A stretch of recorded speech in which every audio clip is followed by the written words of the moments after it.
আসসালামু আলাইকুম, good morning. তো কালকে আস্তা দিন মেঘ দিছে এন্ড আজকে রাইতো আস্তা দিন মেঘ দিছে। আমি আছি মুক্তানগর রিসোর্টও, এখনও মেঘদের গড়ি 10:30 হয়ে গেছে। ও হইল গিয়া মুক্তানগরের ও গার্লস সুইমিং ও পানি পুরা লেভেল হয়ে গেছে। আস্তা রাইতো মেঘ দিছে, এখন পর্যন্ত মেঘদের আরও আর একটা সুইমিং আর অন্য আর একটা আছে সুইমিং। আজকে মেঘের কারণে ওয়েদার সুন্দর না, এখান লাগি ভিডিও সুন্দর না, তবু মাশাআল্লাহ খুব সুন্দর। এখান মুক্তানগর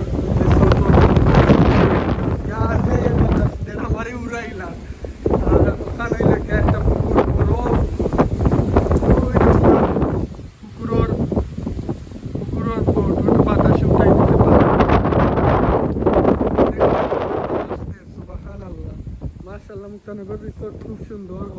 মুক্তানগরের স্টাফ যে সুন্দর মুক্তানগর রিসোর্ট। আপনারা যারা এখন আইসুন না তারা মিস করা, অবশ্যই আইবা। সামনে ঈদুল আজহা, আপনারা সবাই আইবা, আইয়া মুক্তানগর রিসোর্ট দেখবা, কত সুন্দর।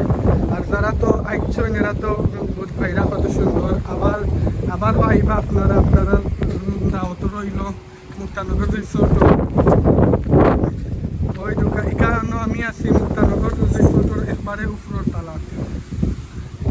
উপরের তালাত, আচ্ছা আমারে এক নজর দেখাইলাই, দেখি আমারে কিলা লাগে। মাশাআল্লাহ, সকালে ঘুম থেকে উঠে আইসি, এর মাঝে মেঘে ভিজলাম। ওই লাগিয়া মুক্তানগর রিসোর্টের ভিউ। একদিন আপনারা যেদিন রোদ উঠবো ওদিন সুন্দর করে ফুল ভিডিও কইরা আপনারা দেখাইমু। আর আপনারা সাপোর্ট করবা, লাইক করবা, ভিডিও শেয়ার করবা। আর যারা মুক্তানগর রিসোর্টে আইসেন না সবাইকে আওয়ার অনুরোধ রইল, আইয়া দেখবা যে মুক্তানগর রিসোর্ট কত সুন্দর। মুখ দিয়ে খাওয়া যান না, যারা আইসেন না আইলে দেখবা কত সুন্দর মুক্তানগর রিসোর্ট। মাশাআল্লাহ, দেখান কত সুন্দর ভিউ। আর ওখানে হইল গিয়া নদী, আমরা কিতা হইনি নদীর নাম বলি দিকে আমি কমেন্ট